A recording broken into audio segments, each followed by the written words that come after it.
With our program, Peter, KE7 RDM, and he's talking about the USS Hazard.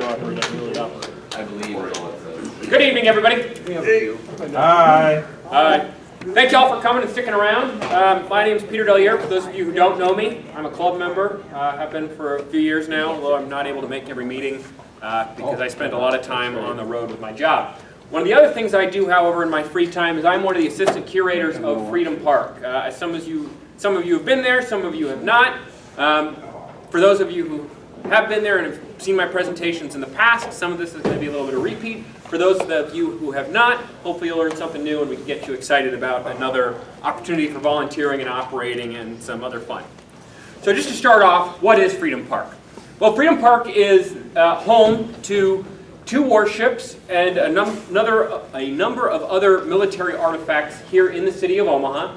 It's located down on Freedom Park Drive, which is behind the Gallup campus along the river there. One of our biggest artifacts and one of the main subjects of my discussion tonight is the USS Hazard, which is a World War II minesweeper that served in the Pacific Theater during the Second World War.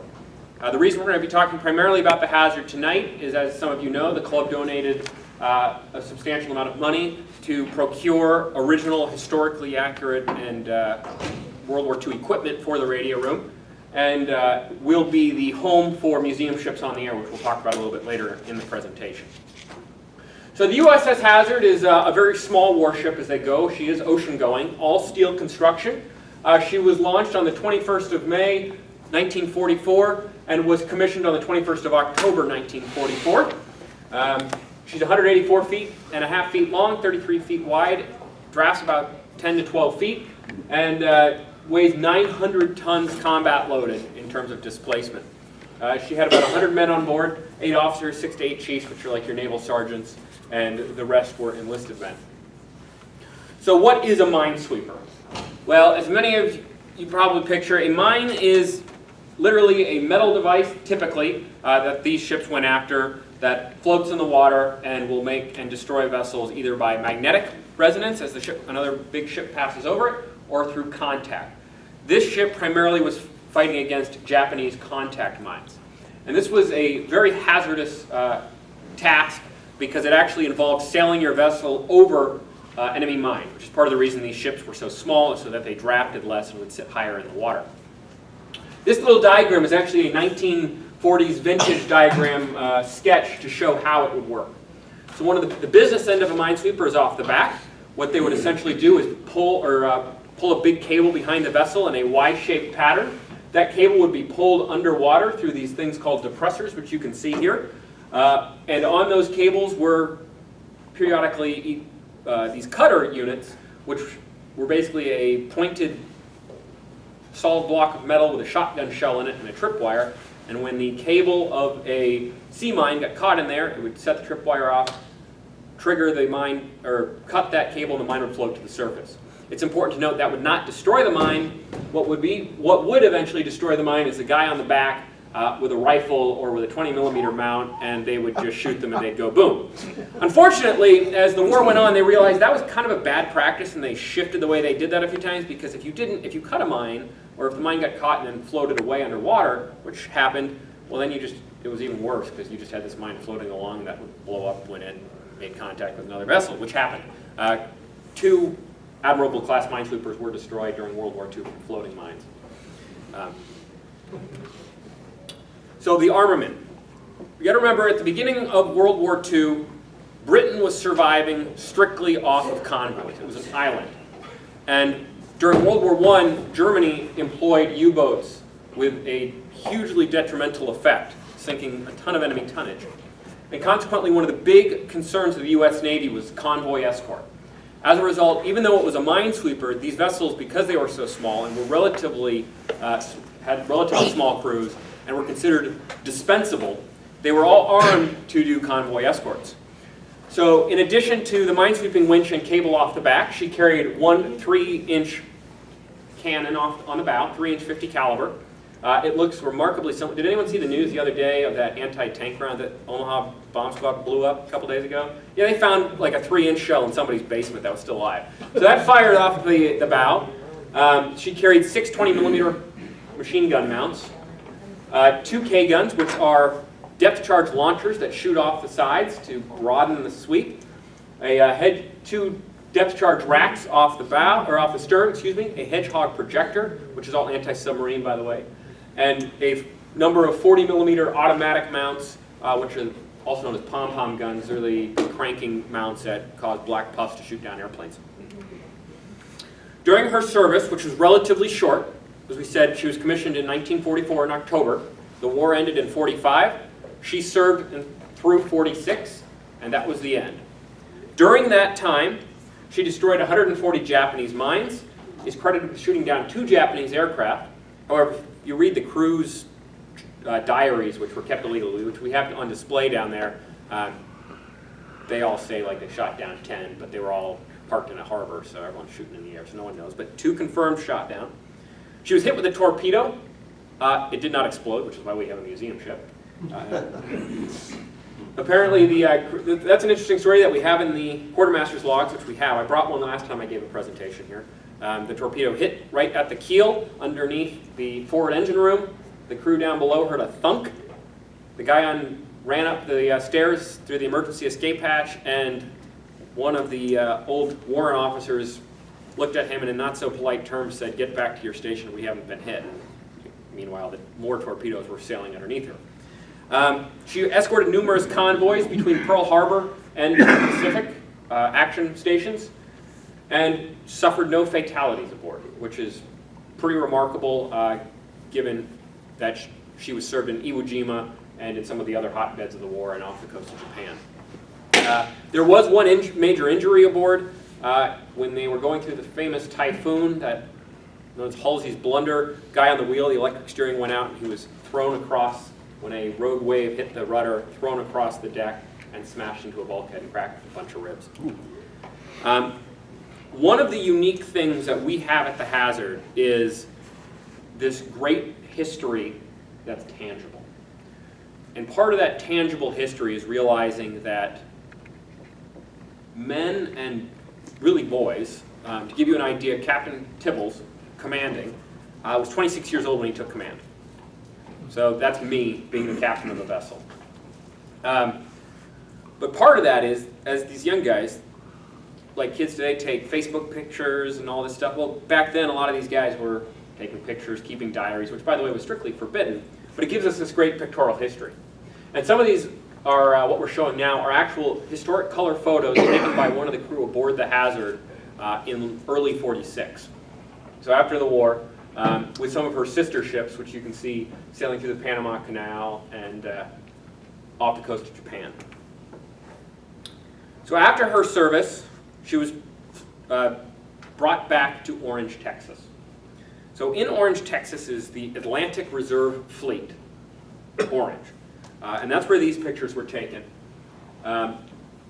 Sailing through on her way, a gentleman on watch as they come into the Gulf, and then dry docking photos of the Hazard after the war.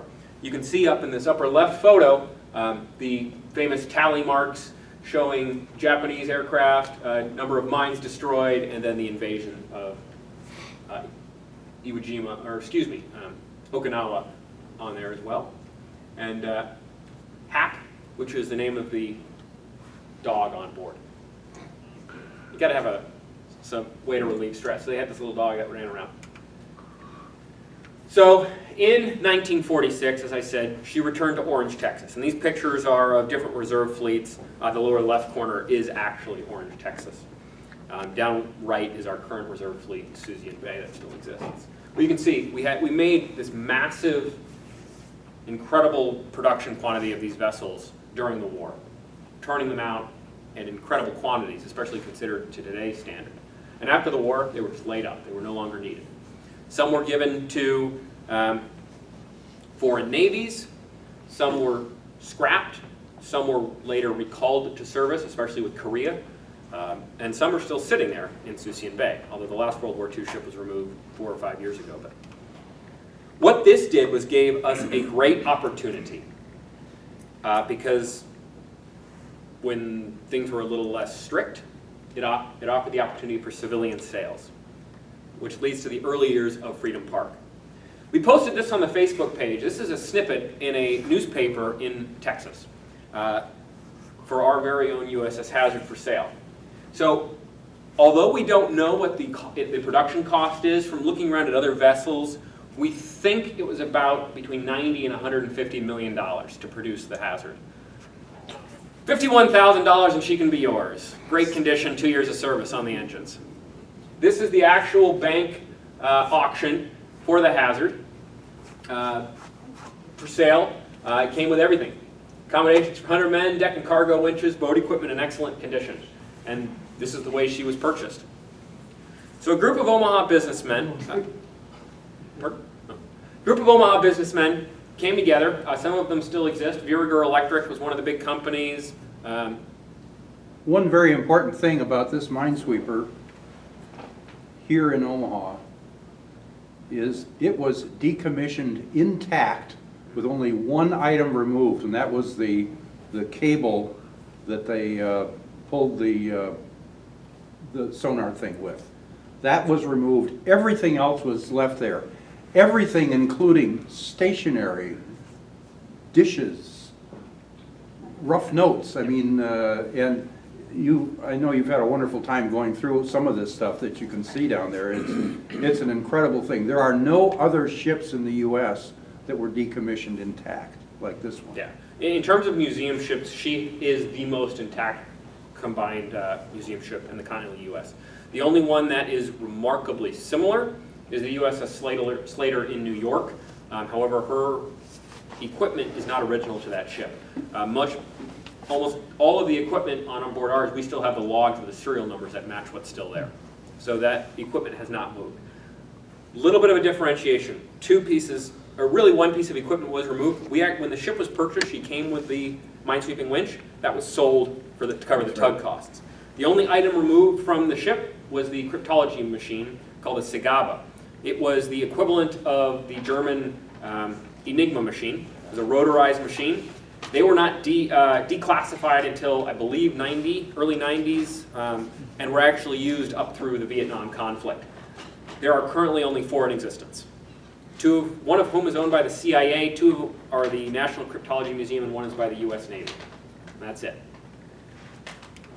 So leading into that, this is what she looked like in '73.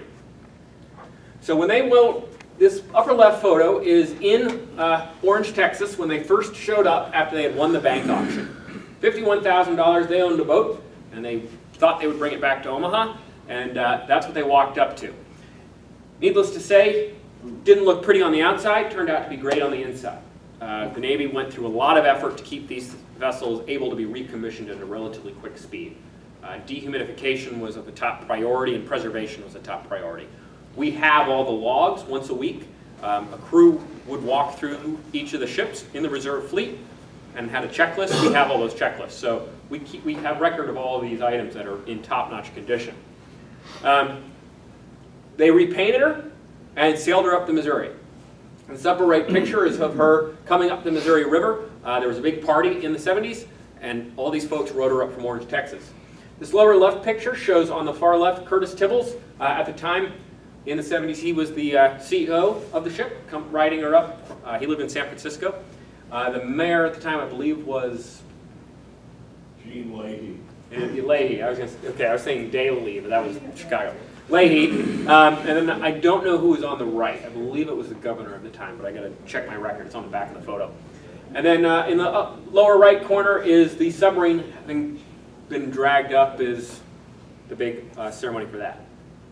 So she sat like this, operated as a private-owned enterprise for a number of years. In 1985, we were given a great opportunity, the previous owners, and that was to become a National Historic Landmark. These pictures you see here were photos taken by one of my colleagues who still volunteers down at the ship, Dwayne Gallagher, when they were submitting to the for a National Register of Historic Places and a National Historic Landmark. These are the pictures that are on record with the Park Service to win that accreditation. Things continued to go well until 1993, in which we had a somewhat familiar story to what we experienced a number of years ago. The 1993 flood. Now, this flood was in no means comparable to what we experienced a few years ago, but as you can see, it did move the ship. It wasn't quite as devastating, but it did cause problems. The ship moved up. It stayed in relative position, however, did shift a little bit, much like it did this time around. Luckily, Kiewit Construction was able to come out and drag her back into position. This is a newspaper clipping from '94, finishing the job. She later reopened, and things continued to go very well. As you can see in these pictures, artifacts have been recovered. They continue to bring extra things in. You can see all the dirt, fresh laid dirt, which is why it's so dark. They actually lifted and raised the ground level by about 3 feet to hopefully prevent another flood, and laid sod, and the park continued to grow and was relatively profitable. As part of this, however, the folks who ran her, a private organization, was doing things not necessarily within the letter of the law, and consequently the city took over in 2003. In 2003, a group of the city just basically gave them a cease and desist order and gave them the opportunity to either be seized by the government or sell out. They sold it, and the City Parks and Recreation came into possession. For 2 years after that, it sat closed, and then Bill Lee, a gentleman who's no longer with us, was able to convince the city to reopen it. And we were open for a few tours and started to give the public the opportunity to come. At that point I joined, 2005 I joined the vessel, and we continued to make great strides. As you can see, we had the flags up, we had nice grass, everything looked really great, we were making good progress. However, even the best laid plans fall apart, and this picture was taken from the air in the midst of the flood. The ship lifted up and shifted over about 10 feet. She moved about 15 feet to the west from her original position. The issue with this is she actually popped out of her hull. And if you look at the previous photos, she was buried up to her waterline, and it looked like she was sailing through the dirt. By moving over, one of the real risks, and something we were all extremely concerned with, is that as the water level receded, now you've got this big hole. And if the ship fell into that hole, we would have a serious, serious problem. It would have been game over. We were very, very fortunate. Given the amount of farmland that was flooded, with that, a lot of topsoil was stripped off and was deposited as the flood continued downstream. And so the hole the ship sat in was backfilled with all this soft silt and soft sand. So as the flood waters receded, her keel, which sat on the original ground level, got stuck and stayed positioned on that dirt. And she rolled over onto her port side, onto her starboard side into that hole. So that hole backfilled, and it was so soft as that weight came down, the weight of about 700 tons came down to rest on her side. And that's the way she looked. A few years ago, earlier, about a year ago now, Museum Ships is coming up, the contract was finally given out, and a Anderson Excavation Company, a local company in town, who actually put the ship in the dirt back in the early days, in the 70s, came back out and did it again. So as you can see, we did this through a method of basically hydraulic planing. So the ship was sitting about 10 feet higher than she was before, and so her keel is only about 2 feet underground right now, whereas before it was about 8 feet underground. Which means a large portion is exposed. So they had to level her out from a 7-degree list down to 0, because the city would not allow us to open with that list. They feared it was too much of a safety risk with the uneven deck. Anderson Excavation came along and trenched a hole slowly along the starboard side, hooked up to a fire hydrant, and used high-pressure hoses to blast away the remaining dirt. Between that and a number of D9 dozers and 1- and 2-inch diameter cables yanking on things, pulled her back over to 0 degree and backfilled. And now she sits like this. So one of the things we like to emphasize, and especially when we're selling to the city, is in a way this was a mixed blessing. Because now that she sits so much higher out of the ground, much less of the hull is exposed to the effects of corrosion beneath the dirt, so better preservation efforts are able to take place. In addition to that, because the center of buoyancy now is so much higher, we would have to have as devastating of a flood as we did, which they're calling a 500-year flood, to do the damage we had. If we have another flood like we did in '93, the ship will not move. It'll be like an island in the water. So in that regard, we're fortunate. And if we have another 500-year flood, somebody needs to get fired and/or I won't be here. So this is where we're at right now. And this is what the ship looks like. As you can see, it needs some paint. We'd love to get some grass, and we plan on doing that. And we're planning as we move towards reopening. So what's next for Freedom Park? We have a couple of things. Number one, we want to repaint the hull. That is the number one most important thing we need to do to continue the long-term preservation of the ship. Because steel corrodes when it's exposed to the elements. That paint is the barrier that prevents that corrosion. The amount of rain we've had and the drips and the 70-year-old steel is causing a lot of damage. Having that paint gives us a big leg up on preservation.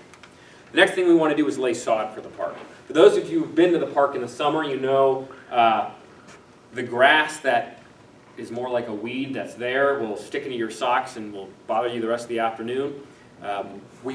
Although not necessarily sod, what we're hoping to do is lay dirt pads to help put a nice layer of harvestable ground. What's there now where the flood left damage is so sandy it's very difficult to grow anything. That's something we're talking about doing here as we look to reopen next year. It's all budget. Number one, in my opinion, and most of the other volunteers, is plumbing for bathrooms. That would be a very nice thing to have. Right now it's a bush. So, which is a little difficult when you're giving tours because the opportunity, too much liability there. So new plumbing for bathrooms. We have a water line at the road. The water line is 8 feet underground from the point of connection to the original bathrooms. Unfortunately, that water line was damaged when somebody trenched into it, when the Army Corps was restoring part of the levee. So we're going to hopefully get new plumbing in. We had a contractor out there pump our septic tanks, which was important because we could not dig new septic tanks. Given the fact that we are in a floodplain, we have to preserve what we have rather than get new ones. We wouldn't be granted permits for new construction. The next step is electrical power to the submarine. Last time I came and spoke to you, we had just recently gotten electrical power to the ship. Now we have next step is getting electrical power to the submarine. Right now for tours of the sub, we literally take a big extension cord and run it over. The ship was a little easier. The submarine is a more difficult concept for power because it uses 3-phase 120. So OPPD is a little apprehensive on that. And the final thing is return equipment that was in storage to the park. Some of you have seen pictures of the great exodus that occurred with Offutt Air Force Base down there with cranes and the Park Service and all this great collaborative work to get everything on trailers and removed. Now we need to focus on getting it back and securing it in the park. As we reopen, that security is a big priority and we're making progress on that. But it's not all bad. We are making huge amounts of progress, and that's something I always try to sell when I'm talking to groups, because a lot of people look at the ship as it sits now and go, it doesn't look like you're doing anything. The outside is rusting, it needs a new coat of paint.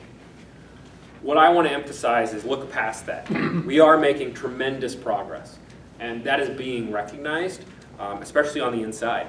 And volunteer groups. Our volunteer base is growing dramatically as well. So one of the really cool, an example of this is upper right-hand corner. A couple days ago even, we've got new deck painting going on the inside to help do that long-term preservation. We have recently formed a collaborative effort with the Naval Recruiting Station here in Omaha. Where there's these group of individuals who have delayed deployment to their boot camp, and they're coming out and assisting us on a regular basis, which is fantastic. We have a group of people who want to be there, who are going to the Navy, who've already chosen that as their point of life, and they are coming out to give us an extra hand. In the upper left-hand corner, we were honored with a model. So actually now you can go out to your local Hobby Lobby or whatever your model choice of shop is and buy a USS Hazard plastic model. So that's kind of cool. And then the last thing we did is this picture is taken atop the mast. I climbed up there a couple of weeks ago and we were stringing antennas. So progress is being made. Now, why do you care? Well, what's next? NFOA. So NFOA is the Hazard's original U.S. Navy designated call sign. And that's been one of my big focuses, and one of the main reasons I actually came to the ship for the first time was, as a volunteer, was to work on the radio room. At the time, a little bit of background is I was a ham who was very active in community service and HF. In college, it's really hard to run an antenna out of a 9th floor of a dorm room. Not to mention you probably wouldn't want to for your social life. So I was looking for a way I could go do that, and the Hazard posed a great opportunity. Unfortunately, at the time, I wasn't able to do that when I first came to, because so much other work had to be done. A couple years ago, we finally got the initiative started, and some of you have seen these pictures before. This is how the radio room looked in the beginning. The equipment was there. It just needed definite restoration. And the room was 5 different shades of green, and the walls were falling apart, and all sorts of bad things. So, the 4 pictures. We repainted the room, we laid new linoleum, the desks got painted, and things started to look a lot better. And that's where the club came in. One of the big holes in the radio room was a missing piece of equipment called a TBS radio. The TBS was just outside the 6-meter handband and was the ship-to-ship communication device, line of sight. Well, I thought it was delivered with all the equipment. What happened to the TBS then? So the TBS was removed so that was not delivered with the ship. The RAK, the RAL, the RA7. What happened is the TBS was removed in mothballs because, and we have this on the log, another vessel who was serving in Korea their TBS got damaged, and in the mothball fleet they removed it, put it on a ship, and sent it out to shore. So that and some engine room parts are missing because of that mothball fleet. Okay. But all the other equipment is still there, and the TBL7 is still there. The RAK and RAL receivers that serial numbers match are still there. Morse keys are still there. The radar equipment is still there. Everything else. This was the one piece of non-classified missing equipment, short of gate valves here and there, and little things like that. Negligible pieces. And so the club was generous enough to help the Hazard procure that piece of equipment. About 6 months ago now, I've lost track of time. Help me out here. October? Yeah. October and November, the radio was finally removed from storage and delivered down to the ship, and we commenced the unboxing. When I say unboxing, I literally mean it. This thing came in 2 massive crates on a pallet, 2 cardboard boxes, and was all wrapped up in cardboard. It was a massive endeavor. And it was hermetically sealed. As you can see, this center picture here is paper wrap. Inside is a foil wrap, and it is truly hermetically sealed. Last time I came to talk, I brought down, I think it was in October, and I brought the handset. The rubber is still pliable because it was vacuum sealed. Everything is brand new. As you can see in this upper right picture, on the motor generator set from the TBS that came with the purchase, are the original proof tags and manufacturer's test forms. Down right are handwritten notes regarding manufacturer date. Pretty incredible. So what does the radio look like in place? As you can see, it was not a small piece of equipment. This thing weighs, when the pallet gross dock weight on the pallet was about 900 pounds, 850 pounds ship weight. Sat up to about here on the deck. Using chain falls and a lot of manual labor, we were able to get it inside, and Pat nearly throwing out his back, lifting the motor generator set onto the little shelf. It's because you can't get anybody back there to help it. It's a very small spot that this motor generator sits on. I mean, you can look in this picture here. this shelf is behind the TBL-7, which is about the size of a Coke machine. So it's very small, cramped space. So, as you can see, the lower right-hand corner, the TBS crate it came in, the upper left-hand corner, photos, lower left, the crystals original to the radio, and going over the manual in the upper right-hand corner. So this installation is not complete, and that's something I want to stress. That's something we, as the Hazard, need help from the club doing, is finishing out and rounding out this installation. So what needs to be done? Our biggest issue at this point right now is we need to power it. So during World War II, there were two types of TBS radios. The only difference is the magnetic contactor and the motor generator switch. At the beginning of the war, most vessels coming out of World War I and during the 20s and 30s were powered by DC current. Only during the Second World War, the lead up to the Second World War, was there this massive shift to AC current aboard ship. So now the Navy had both AC and DC powered vessels. They shipped two versions of the motor generator set and magnetic contactor. This version we have is a DC motor generator. What do you think the ship is powered by? AC current. You got it. So what do we need to do? We want to step down 483 phase down to 240 split phase with a transformer and then run it through a full bridge rectifier.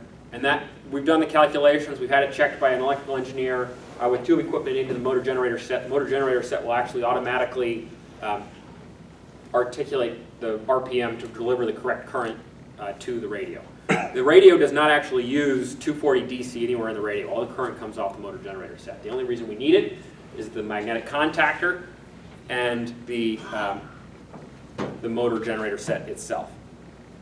The second thing we need to do is acquire two lengths of 75-foot high voltage DC wire. It's 875 volts coming off the motor generator set to drive I believe it's the heaters in the tubes. Very high current in DC. We'll want to use the right stuff. Don't want anyone getting killed in there.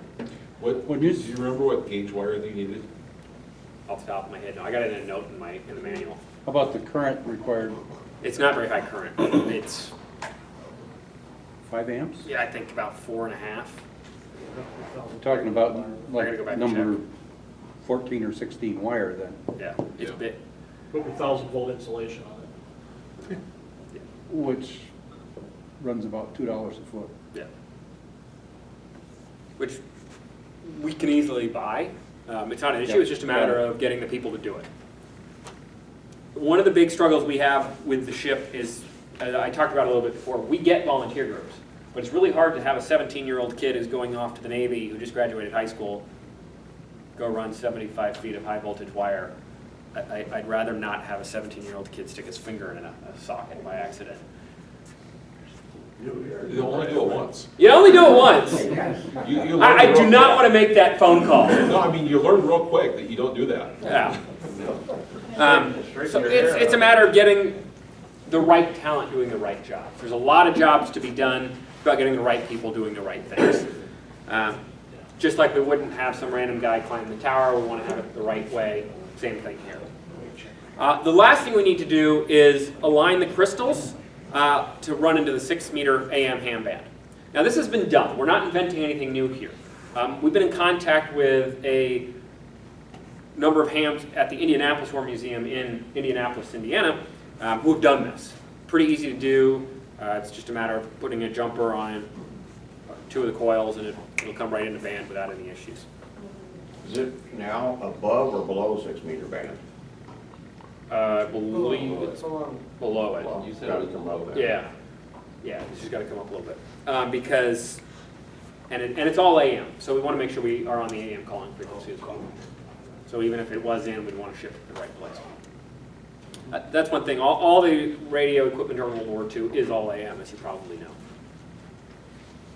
So another couple of steps on the radio room as a whole. Somebody actually recently gave us an LM frequency meter with complete book and power supply, so we just filled up 2 more shelves. We're only left with 1 more shelf in the radio room that doesn't have anything on it, which, because somebody in the previous management of the ship decided it looked great on their home mantle. And Beauty of being city-owned now, so that isn't an issue. We want to clean and lubricate the TBL-7 and repaint the decks and chairs. As we've been moving around in there, moving things, some of the paint is chipped up. We want to make sure that's nice and pretty and presentable. So once that's done, and in the interim, this is why we're here. This is why I'm here today. Not only to hopefully solicit a little bit of expertise from all of you fine folks to help us drive to that, but what good is a radio room that's fully operational without people to man it and operate it? This is a city park. This is paid for and is an asset of every citizen in the city of Omaha. We want to be able to take advantage of it and leverage that. What we would like to do is form a radio club aboard ship. The reason for that is, as of right now, the ship has no call sign. So any operations aboard are at the discretion of the operator and the operator's specific call sign. They're using their own call. So what does having a club do? Well, one of the things we want to do, and other museum ships do this, is have regular operations during tour days. So I don't know if you all remember your first interaction with ham radio, but I can personally bring it back to when I was at the Arizona Science Center and there was a Radio Shack there that you could go in and play with. I thought it was the coolest thing. And made contacts with people and spin the HF dial. That has a personal connection for me. I'd kind of like to be able to do that here as well, because you never know what type of impression you're going to leave on a family going through there. You may have a future HF operator or ham radio operator, whatever. The other thing we want is to be able to do special event operations. We have full HF station available. We want the amateur community to use it and have the opportunity to use it. One of the big things here tonight from the Red Cross is we want to have a station here that people can come down and operate and use for special events and contests and QSL parties and all sorts of good stuff. We are maybe a little bit of ahead here because we already have an operating station aboard. We just need people to come use it. And out of that, having people come through, we want to create a growing future for amateur radio in Omaha. As I said, you leave an impression on younger folks, hopefully they go home, put down the cell phone for 5 minutes and realize that it's pretty cool talking around the world with a wire.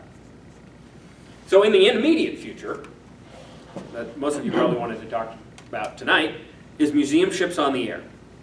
So Museum Ships on the Air is a pretty cool event hosted by NJ2BB, which is the New Jersey Battleship Memorial Museum Amateur Radio Club aboard ship. And this event is held every year. And this current year will be on June 4th to the 5th of 2016 from basically midnight on June 4th in Zulu to 23:59 June 5th in Zulu. So you've got 24 hours to operate from the ship. As of right now, there are 94 participating ships, 2 minesweepers. So we're one of 2. The other one is a wooden ship. So we're the only steel minesweeper operating. This is an international event.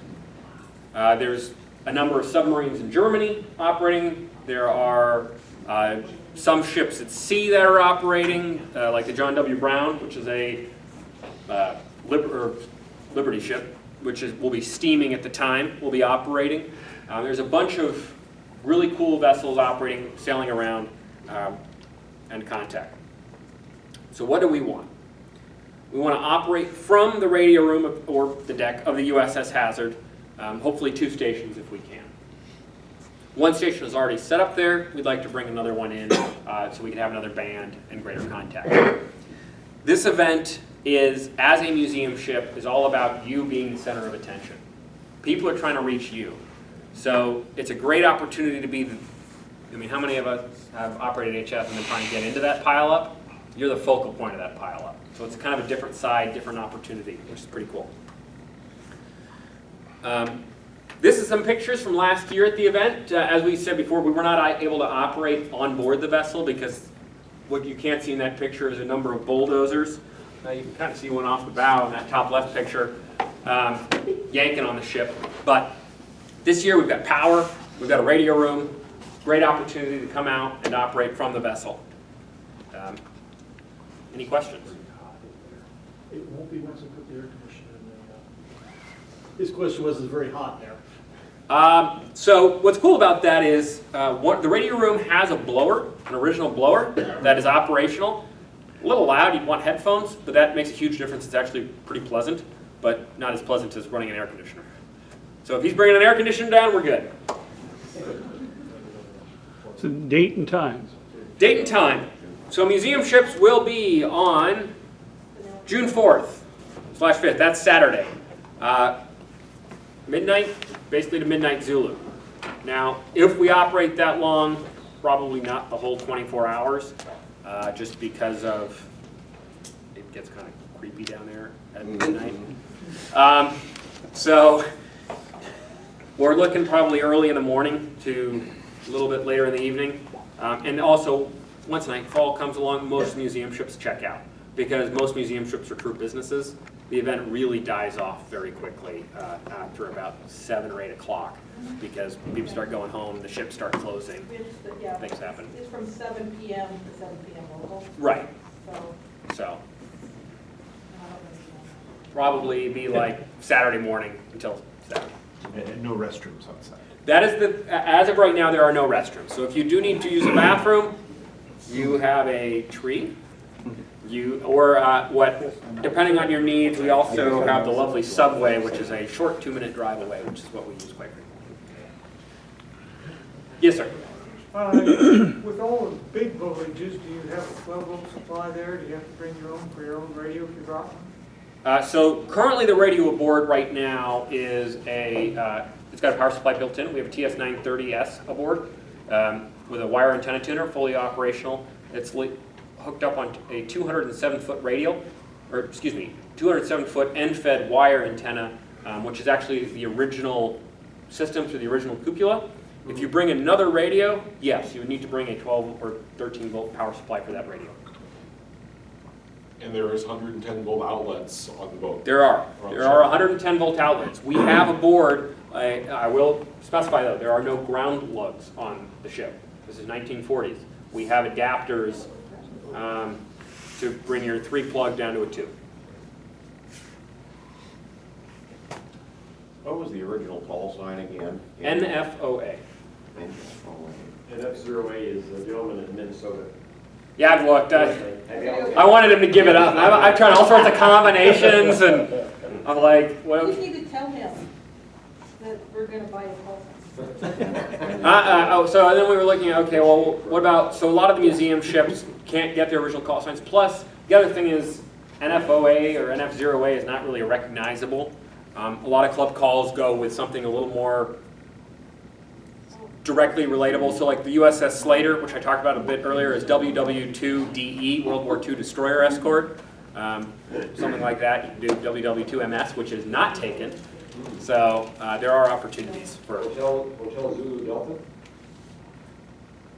K0 Hazard. Hotel Zulu Delta. Yeah, that would work. Or HAZ? Yeah. HZD, yeah. HZRD, H2RD. Yeah. Any other ideas? We'll throw them out there. Any other questions? PON. I know I want, yes, sir. I mentioned that picture was Gene Leahy, and he was first cousin of mine. He was just some background. He was a Korean War vet in the Marines. His brother was a Marine at Guadalcanal, so I remember as a child, there was a lot of excitement him when they were getting this whole thing up here, coming up the river and all that. So he definitely had a special interest in getting that thing going. So it was a pretty exciting time when that showed up, and then the submarine and all that. So. Yeah.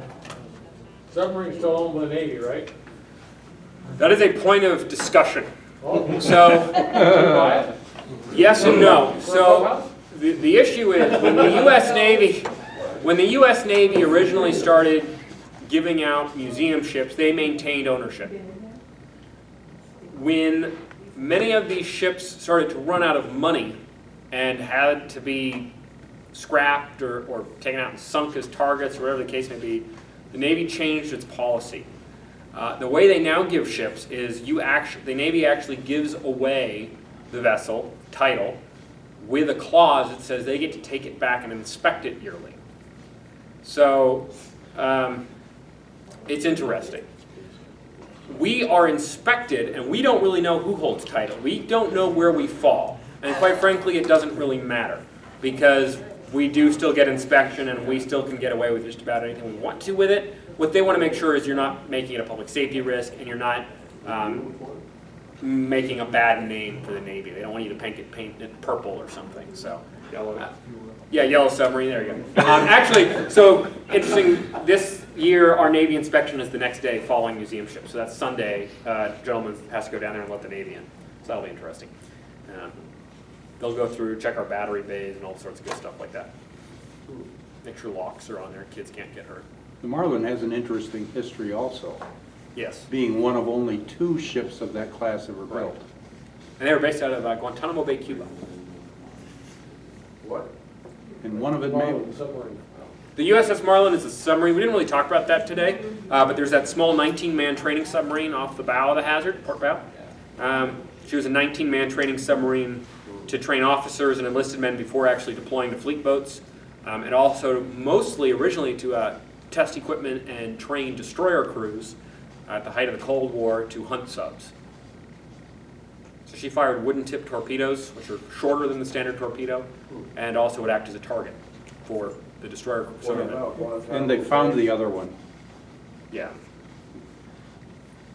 It was based out of Guantanamo Bay. They were both based in, and then they moved to Key West, Florida. In the war?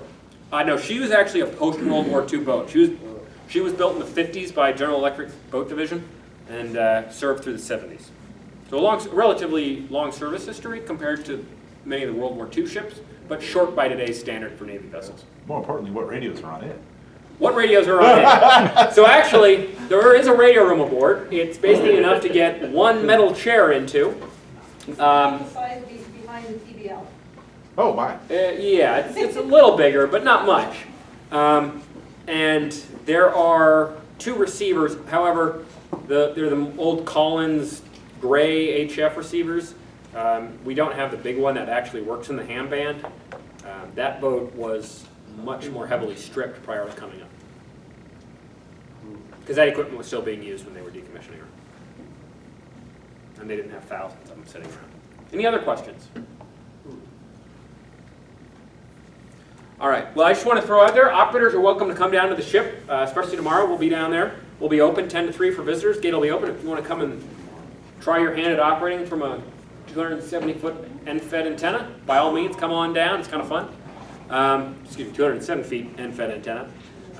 10 to 3, we're open for tours. Come and visit us. Otherwise, check out facebook.com/Freedom Park. Yes, sir. Yeah, Peter, the gangplank I know is a little bit more of an angle now than it was because the ship is much higher. Is there any plans on what could be done about that? Or? Yes, so that's a good question. So right now the ship sits, as I said, higher than it did originally. Consequently, the angle of that gangway is relatively steep.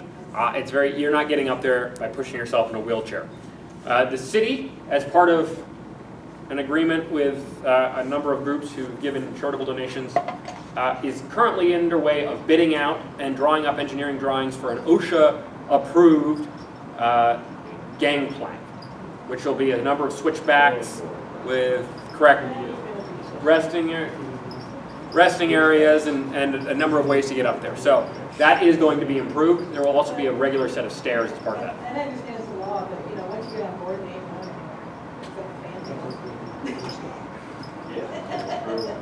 You know our pain. We're trying to get bathrooms and they want to build that thing. But hey, to each their own. Someone wants to pay for it, we'll take it. Any other questions? Yes, sir. So how often are you open? So right now, we are open every Saturday, 10 to 3. We're planning on adding Sunday hours soon. After Memorial Day, we'll be open Saturday and Sunday, 10 to 3. We are not open during the week. We are entirely volunteer staffed, and until we get the other artifacts in the park, there's no reason to be open, because there's not much to see unless the ships are open. And so right now the weekdays are closed. We're hoping to change that next year. And then how often can a radio operator come in there? If we are open, by all means, come and operate. I will say, we do ask that before you operate, you come in on a Saturday, send me an email, because it's not as simple as turning on the radio, because the antenna trunk needs to be connected, big throw lever, transformer needs to be turned on, and a switch needs to be thrown, and then you're good to go. And I will throw out, after that, it's on your discretion. What's your email? You can reach me at pdaliere@cox.net. So PDALIERE at Cox. Or send us a Facebook message, facebook.com/Freedom Park. Anything else? All right. Well, I hope to see some of you out there. And if you're interested in museum ships, please see me or Mary, and hopefully we'll run into you down the line. Thank you very much, everybody.